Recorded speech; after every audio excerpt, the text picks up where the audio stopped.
However, you need to understand that the technologies that we have, and we were discussing, are not theoretical. We have actionable intelligence that any committee in Congress or executive action can find regarding current operations. And I just want to go through a list of them very quickly of these facilities and corporations for which we have witnesses who can be subpoenaed by the committees of the Congress.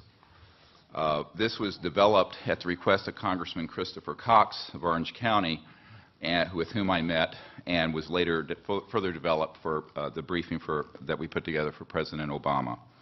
These facilities are the Edwards Air Force Base and subsections where at the dry lake bed where the Lockheed Skunk Works operations, Haystack Butte, China Lakes, George Air Force Base, and the closed Norton Air Force Base, where an anti-gravity device, so-called alien reproduction vehicle, for which we have the schematics, was seen by Frank Carlucci and others on our witness team. Tabletop Mountain and Blackjack Control. The aerospace facilities there are the Northrop Anthill Facility, Tejon Ranch, the McDonnell Douglas Llano Plant, Lockheed Martin Hellendale Plant, and the Phillips Lab. At the Nellis Air Force Facility, so-called Area 51, no one calls it that. There's S4 and S12, Pahut Mesa, Groom Lake, and a number of sub-facilities. The most important facility is in Utah, near Provo, the Dugway Proving Grounds, all of which is underground, and the airspace above it is classified. There are no roads into this facility.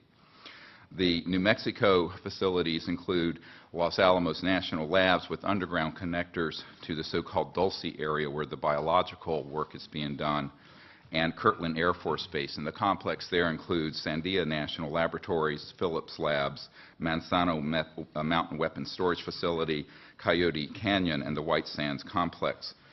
In Arizona, near Fort Huachuca, which is Army Intelligence Headquarters, there is a UGB underground base where one of our witnesses, who will testify, worked on 9 separate extraterrestrial vehicles that had been down through advanced electromagnetic pulse weapons, and there are several different species of extraterrestrial biologicals stored at that facility.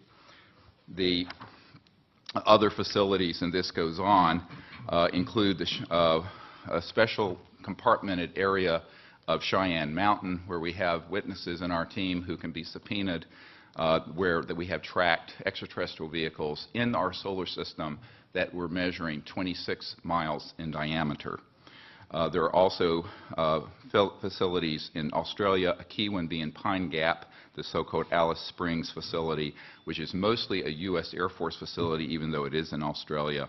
I recently talked to the Deputy Prime Minister of Australia about this.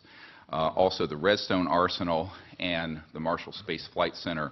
We have a scientist at the Redstone Arsenal who works under contract for IT&T, who have developed these transdimensional systems. He was under contract with my project to bring these energy devices out, and he was then threatened by a former CIA director and what I call the goon squad that went down there 3 years ago in March. This is just part of the information we have, and this information is on the flash drive given to Stephen Bassett's staff, then that you're all welcome to review. Thank you. Thank you.